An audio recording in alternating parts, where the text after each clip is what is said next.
This section examines operating mechanisms. Movement at the pedal pad is transferred through an operating mechanism to the clutch assembly on the rear of the flywheel.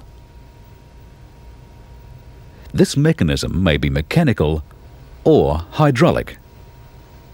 Mechanical systems may use a system of levers, but cable operation gives more flexibility and is more common. This is a cable-operated control for a front-wheel drive vehicle. The outer cable is fixed to the pedal box inside the vehicle and to the clutch housing in the engine compartment. The inner cable connects between the upper end of the clutch pedal and an external lever on top of the clutch housing.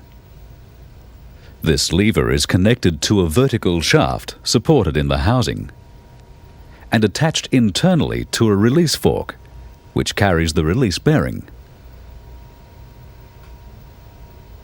Depressing the pedal relays the movement through the cable, and the release bearing thrusts against the diaphragm fingers on the pressure plate. An adjustment on the cable provides for a minimum amount of free play to be maintained between the release bearing and the pressure plate fingers when the pedal is in the released position. This prevents constant contact of the bearing with the fingers and subsequent rotation of the bearing when the engine is running. A large force is required to depress the pressure plate fingers, so the system gives a mechanical advantage of around 8-to-1. This means the force applied at the pedal pad is magnified 8 times at the release bearing. The corresponding movement ratio can give a pedal movement of up to 200 millimeters, while the release bearing only moves a fraction of this amount. In hydraulic clutch control, the pedal acts on a master cylinder, connected by a hydraulic pipe and flexible hose to a slave cylinder, mounted on the clutch housing. The slave cylinder operates the clutch release fork.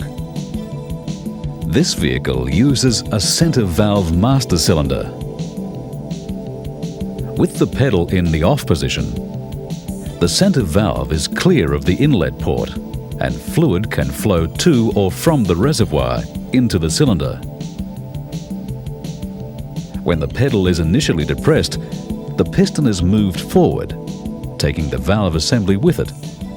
The center valve closes off the inlet port from the reservoir, trapping fluid in the cylinder bore.